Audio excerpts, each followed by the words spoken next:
Ishwardi railway জংশনে এরকম আমরা 11-22 লোডের একটি র্যাক দেখতে পাচ্ছি, যেটি আসলে কার জন্য বানানো হচ্ছে তা জানা নাই, কিন্তু ট্রেনের গায়ে লেখা রয়েছে সিল্ক সিটি বর্ণলতা এবং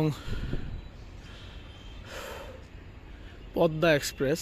অর্থাৎ এটি রাজশাহীর বেজের কোনো ট্রেন থেকে কেটে নেওয়া কোচগুলো দিয়ে একটি র্যাক সমন্বয় করা হয়েছে। কার জন্য করা হয়েছে সেটি এখনও বলা যাচ্ছে না। লোড রয়েছে 11-22।